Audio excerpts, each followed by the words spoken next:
What's up, Devils? J-Dog back to answer some more goddamn questions. First, we got a goddamn paid question. Dog's fave. Again, you want your question guaranteed answered. It answers the day I receive it.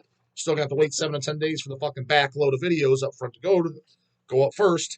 But that's the quickest way to get your question guaranteed answered in as best details I can. $10 to fucking the email in the goddamn description box, goddammit. Shit's working out fucking great. So keep it going, bro towns. This one's from Nick Briazet. Briazet? I don't know, something like that. Yo, J-Dog, here's a poem that I think you will like. The Canoe poem, What's Up, Devils? Say it like you do at the beginning of the Devils. Sup, Devils? J-Dog back. Sup, Devils? J-Dog back. But with a goddamn poem. So here we are with a goddamn poem. Let's see what the fuck Nicky has to type up.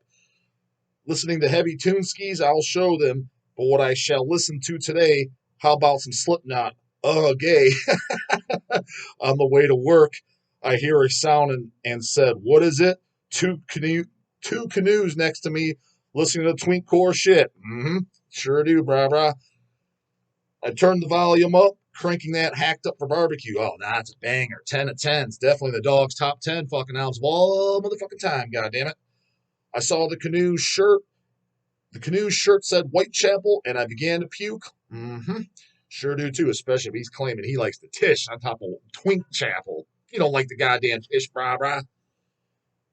Day goes by, and I head to the gym to get my reps in. That's where you should be heading, brah. The gym and grocery store. Only two goddamn places to go other than the goddamn workplace. Anything else is a waste of goddamn time in my book. A guy wearing a 5-finger death punch shirt sees my shirt and grins. Oh, God, 5-finger death punch. That's another bad one, too. Holy shitski. Why would anyone think that's good? Yo, bro, he says as I sigh and I lower my head. He says he likes CC. No, he don't. I mean, he says it, but no, he don't. And bro, Pantera is heavy as lead. Exactly. You ever notice that? How would a guy that thinks Pantera is the heaviest thing or one of the heaviest, but he claims he's a fan of Cannibal? Okay, even if you do like both, you would be like, oh, dude, this because that's what I did. That's what me and my brothers figured out very early on, because it was Eric or Chase. They bought, I think, the Great Southern Trendkill, and this was before I was able to buy anything. So when I heard that, I think I was 11 years old. And I think Vulgar Display Power, what's the one with the fucking fist? Or Far Beyond Driven, one of those. They bought, like, there's two of those, that's how I heard them. And I remember as a kid, thinking it was okay, but, like, literally the year later, I heard Cannibal, and I'm just like, what do I need this push shit for? That was literally what came to my goddamn mind. That's how I figured, this is push shit. This is wimpy shit. Cannibal, this is where it's at. I wanted to hear stuff after. That's what blows my fucking mind when the guys that do claim that they like the bigger death metals, Cannibal, Deicides, Morbidation. How do you think that Pantera is still like the heavy shit then? Again, maybe you're like, oh, I like it as more of a lighter listens, more commercial fucking metal. I get that because I like some of that too. Technically speaking, that's what the fucking Anthraxes, the Metallicas, the Megadeths, the Slayers, even the early stuff, the good stuff, the Iron Maidens, the Motorheads, that's all, to me, light, good, classic metal, just classic shit that's not heavy at all and not extreme at all. I don't go walking around, what's heavier than Iron Maiden? Just because I like them. No, it's just a classic heavy metal band that's pretty fucking light in comparison to what's out there. I raised my head and I raised my voice because I could not resist. Yep. They do raise the blood pressure. I screamed, that's not heavy, Canoe. Sure ain't. Try listening to some Pharmacists. Talk about a good pick, goddammit. He then proceeds to make a stupid, curious face, deer in headlights, dick in the mouth. He definitely don't know Pharmacists. Guaranteed, broskies. He said, what's heavier than Pantera? Just told you what's heavier than Pantera, fuckface. Pharmacist, goddammit, by a goddamn very large margin. By the way, it cut off there. I checked out my actual PayPal account and the email and the notes. So I don't know if that was the end or whatever, but it cut off in the middle of Pantera. So hopefully that was the end, goddammit. Next goddamn question. This was emailed, I believe. Email or order question because of the names. I think this was an order question. J-Dog, long-time, it's from Philip Tremblay. J-Dog, long-time customer. Yep. I recognize the name. When I recognize the goddamn name, that means fucking you order. If I don't recognize the name, it means, doesn't mean you don't order at all, but you're not fucking, clanging and banging them in because I remember them. First time inquirer. That's okay. Buying from hell is even better for your YouTube channel. I just recently got a gym membership 2 weeks ago. Gym question. No, you guys hate those. I'm using it for strength training and weightlifting as I do all my cardio outdoors, hiking, biking, etc. What would be your number one piece of advice for those of us just starting out with lifting? Thank you. So you're starting weightlifting specifically for weightlifting for strength training, which is not the reason I train, but also a good reason to train and a good goal to have and a productive goal. My number one piece of advice, anyone getting into it, this would go for if you're training for strictly hypertrophy too, not just strength training, but both, is get your form down to a T, 100%. Form over weight always. Full range of motion. Full fucking range of motion. No half rep bullshit. Squats, ass to calves. You should be able to get it to where every rep where you do squats, your ass should literally touch your calves. If it's not, you're doing a half rep intentionally to use more weight, or your fucking mobility is not good enough. So stretch, get your fucking goddamn mobility in order to where you can fucking do it. It may take 6 to 8 weeks to get that goddamn in there, but your top priority should be stretching that. Bench pressing, goddamn fucking bar off the chest with a goddamn fucking pause. Pause off the chest. Pull ups, chin ups, all the way up. God damn it! If you can touch the bar to your chest, personally, I can. I was never able to do that, just because the mobility wise. But you to the full contraction and all the way down, not halfway down shit, where you're using mostly your goddamn biceps. You don't got to completely lock out the joints at the end, but you should have a full stretch to where you're feeling it even on into your triceps. So full goddamn range of motion, and from there, try to progress in weight. Number one, you're gonna get way better fucking results, and you're going to be a hell of a lot less prone to fucking injury. And it's just the way to goddamn do it. That's just don't be a fucking dumbass 12-year-old. So yeah, form, overweight, and then gradually progress up in fucking weight. And then after that, consistency. You can't be going, I went for 2 weeks straight. I took a week off. I missed a day here. I mean, you should be able to count on one hand how many days in total you missed per year. And to be completely honest with you, you shouldn't even be able to do that. It should be 0 days unless you just got voraciously sick or in the hospital to where you couldn't go for a week straight. The reason I say that is because when life comes up, like let's say something business wise or something just gets in the way, I couldn't make it to the gym that day. Okay, well, I don't train 7 days a week. Technically, I have a 4 day training rotation split. So generally speaking, I have Mondays off, right? Monday evenings. Purposely started making Monday evenings off because it was a fucking shit show when I go up there. It's goddamn packed to the gills and you're waiting for anything. I'm like, fuck this. I'm switching my schedule up to where Mondays are a day off. But I train on Tuesdays, right? Well, if I know I'm missing a Tuesday or something's going to come up that day, I'll go in Monday. See what I'm saying? Or I don't train Saturday. Let's say I unexpectedly missed the goddamn the uh the Tuesday. I might go, all right, switching up the schedule and I'm training on Saturday as well. So if you do it like that, the unexpected, this goddamn fan on me sweat my fucking balls off. If you do it like that, you shouldn't be missing any days at all. Because yeah, life will throw some curveballs off. Maybe you got stuck at the office or whatever, you couldn't make it up there. Right, swap it off for one of your off days then. So you do that, unless you're one of these fucking pussy ass immune systems where you get sick all the time, which I don't know what the fuck that's all about. Um, you shouldn't be missing any goddamn days. Consistency is key. You don't need a week off every goddamn month. I mean, I can see there's the argument deloads or take a week off every 6 months. Generally speaking, on paper, I agree with that. My motto is I don't schedule it myself. What I do is how I take my week off or 5 days off or whatever it is. Anytime I'm going out of town, I just don't train. I just don't worry about it. I generally eat what I want within reason, and it's always within reason because honestly, I don't want to eat nothing but junk food anyways. I actually like to eat clean, healthy food. I feel better on it, and just I don't have a desire to eat nothing but junk. But usually one meal or so here and there, just kind of eat what I want, and I don't go to the gym and train. That's my off time. That's give my body the break. You know what I mean? I don't schedule it. If I'm at home in my own time, like what do I need to take a week off for? Unless I was had a major injury or something, which knock on wood never had. So consistency and get your goddamn form. That would be my biggest word of advice.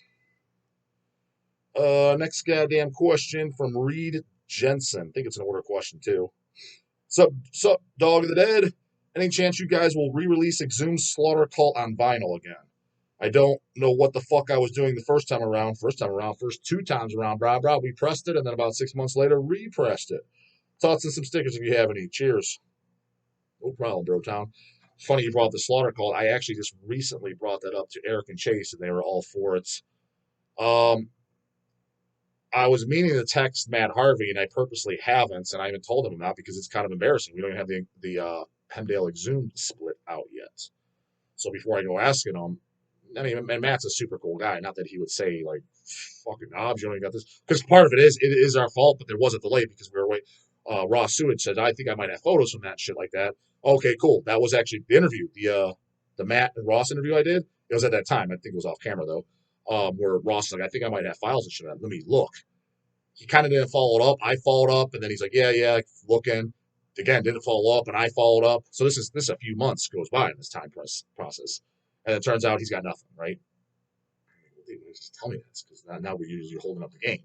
But part of that was on us too, is figuring out because all we have is my personal CD copy, the one that came out '96, the only pressing of it.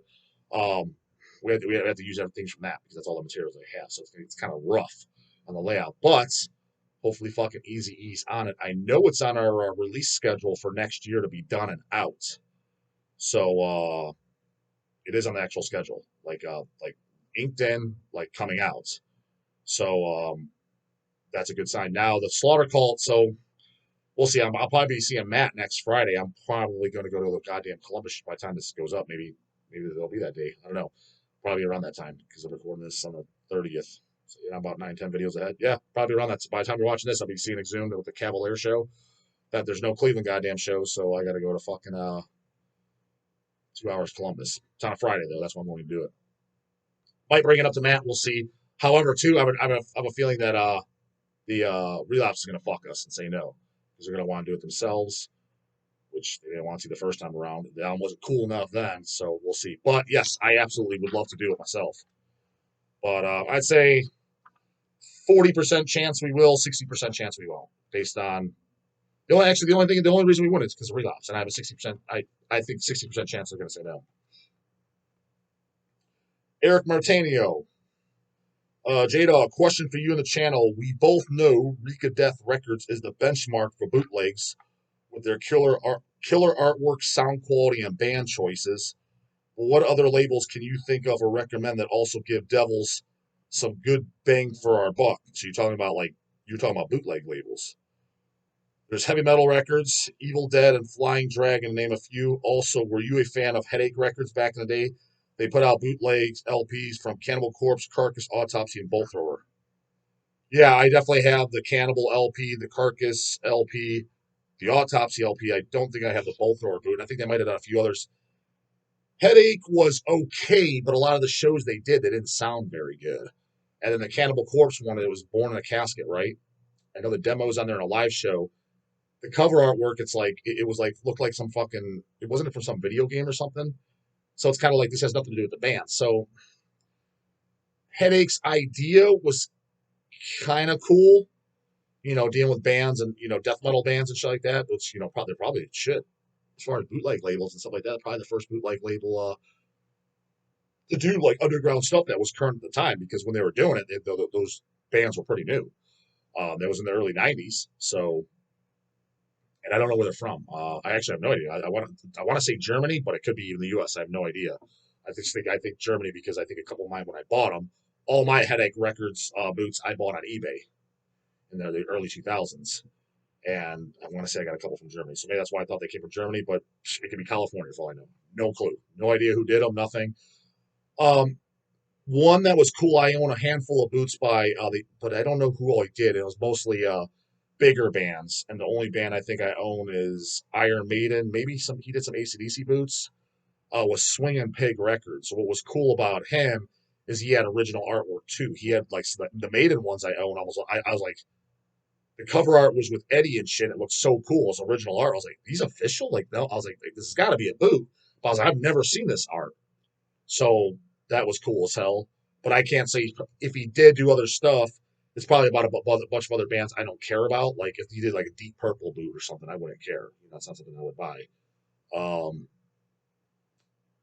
there was see, it's a little hard with boots because the thing is a lot of them don't have label names or anything like that, and you get an idea of who's doing some.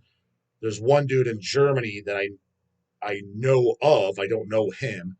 That's done some boots. Um, I don't know how many he's done. I think they did a Macabre LP, which I have. I'm assuming it's the same person.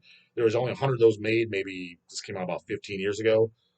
I'm pretty sure that was the same person that did the Nuns Do Have Fun 3 LP box set, and that's one of the best fucking boots ever. Um, only 66 of those made. Have it, of course, God damn it. He did something else too. But that's not like a label name, and I don't like know like what his deal is or anything about him. I just know that it's somebody in Europe that I'm pretty sure you hear through the grapevine. You kind of get the vibe, and people riff raff like the same person. And then in the early to mid 2000s, probably 2000 fucking 3 to about 2010 or so, there was an individual putting out boots that I think was doing the best boots at the time. Definitely not going to mention any names. Do know the person, but again, there wasn't a label name behind it. Um, but they would come in through Hell's. Hell's would get blamed for a lot of them. It's dumbass Dick Tracy's. It's like literally not even us. It's funny because there's a lot of people that are outside of Hell's. They're like they would even back that up. It's like I know who did this. It's like it's not Hell's. Some guys would back it up. They don't even like us, and it's like yeah, it's not us, dummies. Um, I would say those were the best, but he hasn't been doing boots in several years. Um, but again, that wasn't with an actual label name. Like a lot of that shit was really fucking good. As far as now, other stuff, I think it was actually you that sent it to me. Well, you sent me the Exodus. I'm getting in a trade from a buddy of mine. He said he got me both, and I just told him I'll trade you or I'll PayPal you or whatever. He said he got one. He's going to mail me a package. There's a new boot that came out. I forget what it's even called. I think it's like a box set, but it's Merciful Fate, and it looks fucking awesome as fuck. I know it's already sold out. I'm getting it for like $350 in trade or fucking cash. I can't. He wasn't crystal clear. He's like, I'll get it. He's like, I know you the got shit I need, or I was like, oh, I'll just PayPal. And then he did an Exodus 84. It's like pre-bonded by blood, if I'm not mistaken. That was the one you sent me, Eric. So I am getting a copy of that, just one for myself, not even for Hell's. So don't bother. Oh, J-Dog, can you get me one? I barely got one myself. I asked a buddy that lives in Europe that I know collects boots as well. He's like, I'll ask around. And he said he scored. He like last week he emailed me. He said he was definitely able to get me one of each, and I haven't got them yet. So don't come asking. But it's an Exodus boot and a Fate boot. So those will be for the dogs collection. If you want to see them on camera, I can show them on camera when they come in. Hopefully I definitely get them. So whoever's doing those, you saw them in email. I'm like, these look great as fuck. I can't imagine it's the guy's first ones, but I have no idea. I think they came from what'd you say the country was? Poland? You sent it to me, so I don't even know. I never heard of that person, but I doubt that's his first ones. Maybe it is. Um, Chances are, that what's nice, as nice as those looked in photo, probably did some other really cool shit too that I would want. So, uh, Jason Balzer. Damn, J Dog, what does the devil have to do to get a shirt these days? Well, just buy them all fucking hells. We got plenty of shirts. Playing a band for 4 years and still have to pay full price like other devils. 4 years, bro. Yeah, fucking that ain't nothing. 51-year-old metalhead. Damn, you started late to the game, bro. Still loves discovering new and old, as the case may be, metal bands. Love the YouTube channel. Channel question. Filing your record/CD collection alphabetically, question mark. Yes, I do. Alphabetized A to Z. By genre, fuck that. That's stupid as fuck. Because it gets confusing as fuck, too. What do you put Gotti Throne in? Is that black metal? Is it death metal? Is it black and death metal? So now you got, what do you combine subgenres? You have like 12 sections? That's dumb as shit. A to Z, goddammit. Where the fuck do splits go? Whoever the first band on the spine is. That's where the first band goes for me. I mean, that's where the band goes. So if it's Nunslaughter Lurking Corpses split, the 7-inch, it goes under Nunslaughter. You know what I mean? If it's Exhumed Hemdale, it goes under Exhumed, because Exhumed was the first band. This will be the last goddamn question. Perfect goddamn timing. This is the last one I got burned off, too. Mark Zanowitz. Hi, J-Dog. What do you think of Vomitor? Question mark. So to me, they have such a raw, awesome, and no BS style with plenty of great riffs and old school vibes. I actually think their newest album, Pestilent Death, is my favorite. One of the few records where I own the tape, LP, and CD. Glad you guys are putting their stuff out. Hopefully, I'll get some new material from them soon. I also love bands with a similar style like Perversion. Their latest record is awesome. Cheers. Vomiter was a band I was never huge on. I think that they're cool and um, Bleeding the Priest, the title was awesome. The whole aesthetic of it is awesome. Death Metal or Die is fucking awesome. But you put it on, it's kind of like it's the '80s, death thrash demo stuff that, for me, like, very similar to stuff like Slaughter Lord. You know what I mean? Um, where it was thrashy, but it's death metal, but it's got that demo sound. To me, a lot of the bands that were from the '80s doing that style, I just liked better. You know what I mean? The Spectral Birth stuff, Incubus, Simple Dreams demo. Um,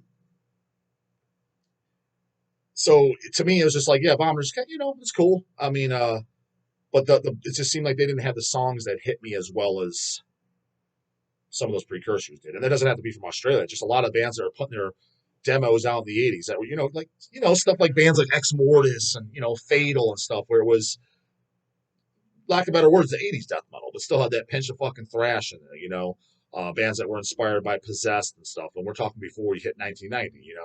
So they represented that style. But for me, it's just kind of every time I listen to them, their songs never like stood out to me. It was kind of always a new listen. But I mean, you bet your ass, like if Vomiter came here on a Cleveland or something, that's something I would definitely go to. If Hells did a fest, that's a band I think would be cool, to have them here, you know what I mean, on the list. It's a respectable, solid fucking metal band. But I'm not going to say, I put them in the category kind of like with Sodom, Obsessed by Cruelty. I own Obsessed by Cruelty. I like it, but I just don't spin it very often. For whatever reason, it just doesn't just grab me and like just pick me the fuck up. You know what I'm saying? And I don't just pretend that it does because that's what you got to say. But it's one of those releases. It looks so fucking cool and it's so up my alley that I wish I liked it more than I do. I definitely don't dislike it. I think it's metal as fuck. That's underground metal right there too. That's another goddamn band. Like, again, you're never gonna walk into a Panini's or something and hear some fucking douchebag, fuck bro. And he's wearing a goddamn Static X shirt or goddamn fucking uh, ugly kid Joe or something fucking stupid as fuck that thinks he's in the goddamn metal and be like, hey bro, listen to Vomiter. Or you got a Vomiter shirt, like, fuck yeah, bro, Bleeding the Priest. You'll never hear that one. And again, yeah, you could say it's more underground obscure, but again, not really, because between it being on Hells and other labels, and again, in the year 2023 with YouTube and it's physically pressed multiple times, it's not that hard to find, man. Again, I get it. If we were in the year 1991 and you were claiming you're into metal and you were legitimately into metal underground, you never heard of Slaughter Lord. That made sense because there was just a couple demo tapes, and you know what I mean. Maybe you weren't writing the bands or writing to Australia.